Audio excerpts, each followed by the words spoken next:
Sup everyone, my name is Elijah and I'm the founder of the Veggie Outers.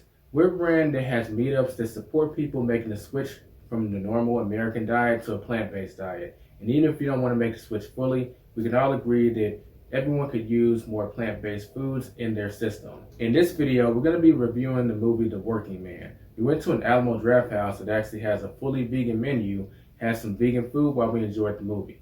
If you have an interest in joining us in our next meetup, whether it be us going to a restaurant to review it or seeing another movie, just click the link in the description to join our newsletter or our Facebook group. With that being said, enjoy the review and I'll see y'all later. Hello, my name is Elijah Blau and I've been a vegan for over 10 years. In 2016, the Veggie Outers was formed to help more people consume more plant-based foods and get access to education and resources. We've since evolved into reviewing the restaurants that we pay a visit based on the price, the atmosphere, customer service, and the food. We don't forget to have some fun in the process though. Join us in yet another review where we go to a restaurant and give the food a try. All right, so atmosphere is really good. Food on a scale of 1 to 10, I would say 7. Service? There is no service. Yeah, so I think the food was really good. They give you they include the free they include the drink if you buy a meal. So honestly, that's pretty good. You can't get that in many places. So I would say 8. The pork was very good. I loved the seasoning and the texture. The mac and cheese.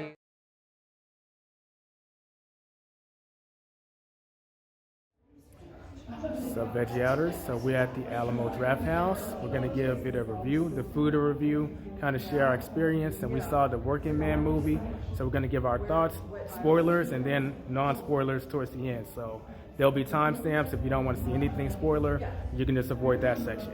All right, let's get into it. What's up, Veggie Outers? So I did want to say this because I didn't get a chance to say it in the review, but Alamo Drafthouse does have a service fee of 18% that they're going to tack on top of anything else that you get. So it's good to know that ahead of time, but they're not hiding it from you. It's like everywhere. It's on their website. It's on the sign when you come in.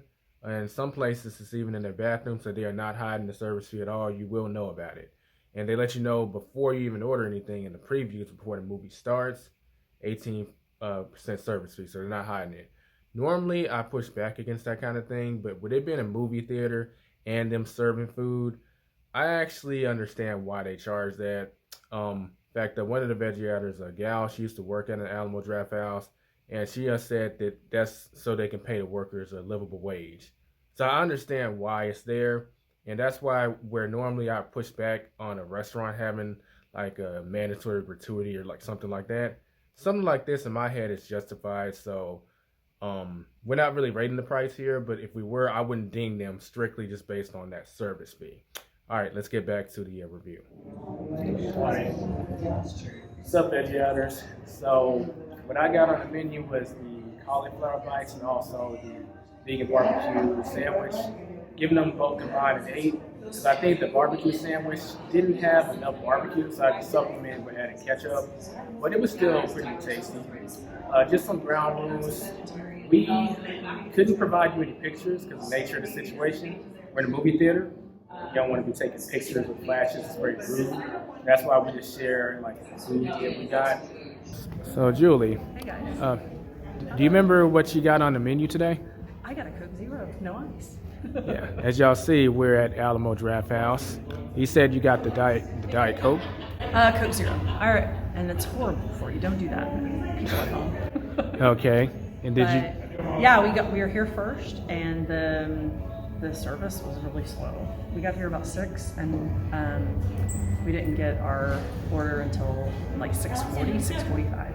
But the server was really nice. He was really sweet. I just think maybe they're understaffed. I'm not really sure what was going on, but a lot of people had some service issues relative to the speed. Yeah, it's a nice branding. I almost feel like they should be paying me for that. Yeah.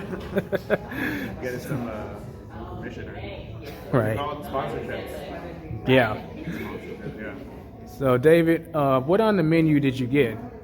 I got the cauliflower bites with orange gochujang. Okay.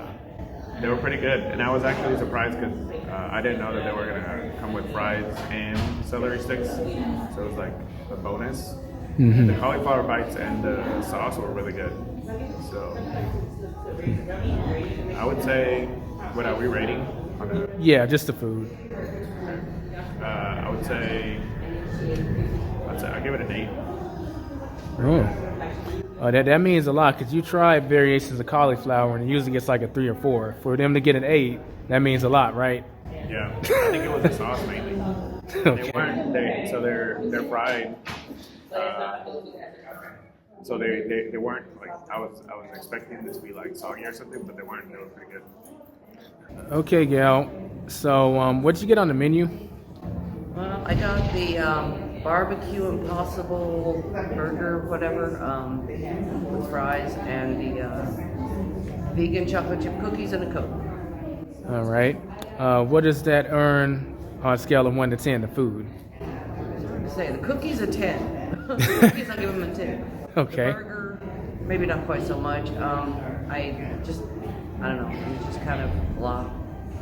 I guess probably add them together. I'll still, because the cookies were so good, I'll give them an 8. The burger was just meh. It wasn't bad. It was just meh. Okay, Alicia. So, what did you get on the menu today? Oh, I got a kale wrap, kale salad wrap. Okay. And what did that? Well, I would say, what did that earn your taste buds? But how did you enjoy it? Because that was also a healthier option. Yes, it's definitely a healthier option. I enjoyed it a little bit. It had some crunchy stuff to it. I want to say like the tortilla strips in there, avocado. So it was one of the definitely a healthy options. They had like 3 different types of salads to choose from. So it was pretty nice. I would rate it about a 7 out of 10. As far as the movie itself, non-spoilers, The Working Man, I think that it was a good movie. I would rate it an 8. Reason I'm not rating it like a 9 or a 10, it's been done before. I mean, the movie Taken, starring Liam Neeson, kind of formatted the blueprint that all these other movies are trying to emulate. So it makes it very, very, very predictable. I mean, even to the point where I'm not talking about like you can kind of see where the story's going. I was starting to be able to predict certain dialogue, certain actions that were about to happen. That's another level of predictability. So that's why I dropped 50 points. They didn't really try to do anything like original. Like the protagonist gets captured by the bad guys at some point in the movie. Towards the end, there's a final act that shifts the focus to like this isolated area. Like in Taken, it was a boat, and this one it was in the middle of the woods at this cabin/luxury place. The format, which is very similar to Taken, I like Taken, so I think that's a good thing. But I do like to be surprised. And we saw The Working Man. Without spoiling anything, like what you think about the movie? Yeah. It was good. I liked the movie overall. But there was one part, and I forgot what it was. It wasn't very realistic. I forgot that part. Really, the connecting the dots on the plot all the way through was good, but trying to understand, like, okay, the people that came in originally and he picked them up. Okay, was that a part of the whole scene? Oh no, those were bad guys, but not a part of maybe just entrance bad guys, right? So that was kind of there was some gaps in trying to figure out who was where. But yeah, overall, I give it, I don't know, I give the movie a B+. Okay. It was fun and entertaining. It was entertaining, but definitely predictable, I would say. So it's like, it's a movie that you know what you're gonna get when you go in. It's not like a movie that's gonna have you thinking a lot. You just go in and kind of enjoy it. So yeah, it's no Interstellar or Inception, right? no, definitely it's like once you watch it once and then that's it. It's like no need to watch it again, I guess. Maybe if it's on TV, you might watch it, but you might not go out of your way to check it out again. Yeah. It's like put it in the background. Okay. I liked it. I mean, I think it was a good, satisfying, good guy, bad guy movie. I good guy had the plot armor and the bad guy had bad shots. I'm like, he should have been killed. But anyway, yeah, it was good. I mean, it's not generally my kind of movie, but you know, tons of action. I liked it. Typical. If you know the star Jason Statham, I think is his name, yeah. You'll know what to expect from it. You know, he is kicking butt as always. I'll give the movie an 8 out of 10, you know, because it is predictable. But, you know, you're glad to see the action scenes, you're glad to see him maneuver in and out of certain dangerous situations. So, you know, that's what you're going for, because you know he's going to get away. So, yeah.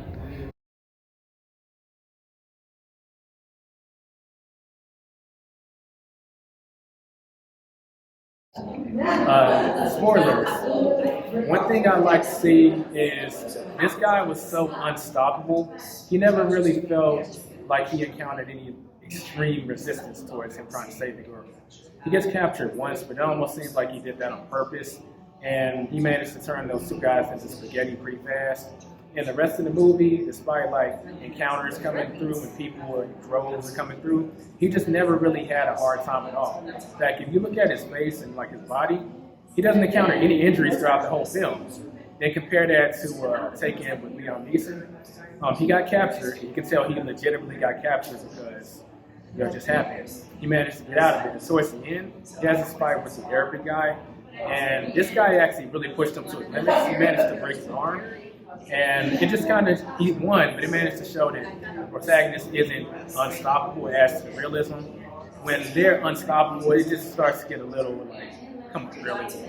So if he had more resistance, I think the movie would have been better. And if we've already did the non-spoiler, if you wanted to spoil something, then you have some thoughts on Sharon. Do you want to say anything or? Oh, the spoiler. The guy that he made a friendship with, that was the enemy. I really didn't understand the ending. Why? Okay, if they were, you know, if they had a kindred spirit, why they would fight each other. That made no sense to me. So, you know, they're on opposing sides, but can you just, you know, be friends? And if you were going to spoil anything, do you have any things you want to share about it? The movie, like this is full spoilers, like your thoughts. Well, even before watching the movie, if anybody saw the one that he did, Jason said that the one that he did before this one is like this exact same plot. So the last movie was Beekeeper, and it's like, yeah, it's basically the same thing. It's like he's fighting for somebody else. So that's basically it. So I thought it was kind of funny. And feel free to drop any spoilers, but is there anything in the movie in particular you want to talk about? I don't know. Like maybe a favorite part or? I don't know about a favorite. I guess the end, I like the ending. I thought it was like I said, a satisfying ending. So if that's a spoiler, I won't give any more than that. I don't know whether this is a second movie, if there was another movie with this guy or this character or not, but it kind of looked like they set it up for another. There was a loose end or two where they could maybe do a sequel or something. But that was just my feeling. They might have left it open to bring this back for another round. And feel free to go full spoilers. Is there anything you want to share about the movie? Spoilers in mind, like a favorite part or something like that?